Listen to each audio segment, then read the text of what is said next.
धनंजय मुंडे हे बाहेर पडत आहेत मंत्रिमंडळातनं, तोपर्यंत या पूर्ण हत्येच्या शोधाला नीट दिशा मिळणार नाही। आणि म्हणून मी आधी कराड आणि धनंजय मुंडे यांचे संबंध कसे आहेत ते दाखवले, मग कराड आणि धनंजय मुंडे कंपन्यात एकत्र कसे आहेत ते दाखवले, त्यांचे आर्थिक व्यवहार असो, कंपन्या असो, मिळालेला नफा असो, दहशत असो। मग ऑफिस ऑफ प्रॉफिट मध्ये मी दाखवलं की एका राज्यमंत्र्याला राज्याच्या कंपनीकडनं थेट नफा मिळतोय, बॅलन्स शीटवर धनंजय मुंडेंची सही देखील आहे, तरीही काही झालं नाही।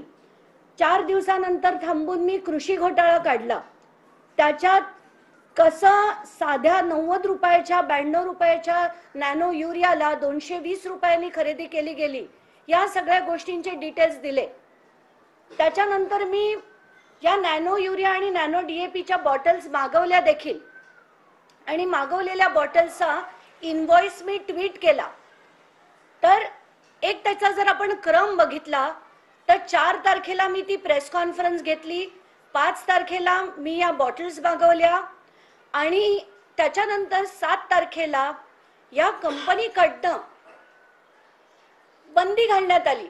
असं सांगण्यात आलंय की कुठल्याही ऑनलाइन कंपन्या इफ्कोचे प्रोडक्ट्स विकू शकत नाही।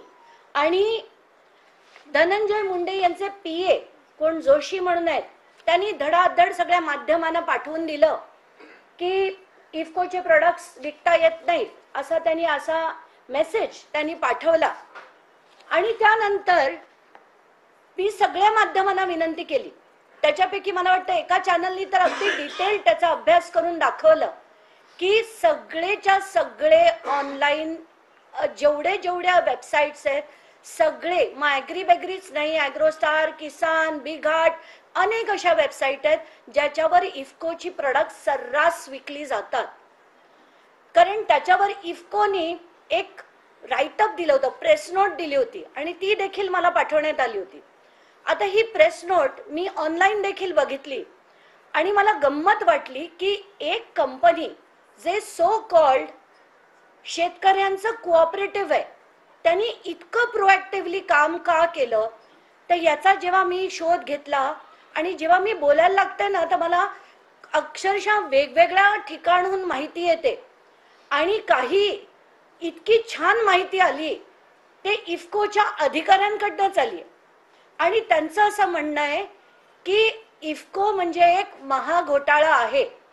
आणि मग मी त्याचा शोध घेतला, मग बघते त्याच्यावर लोकसभेत प्रश्न विचारले गेले, आणि एक नाही अनेक इफ्कोचे घोटाळे अनेकदा झालेत।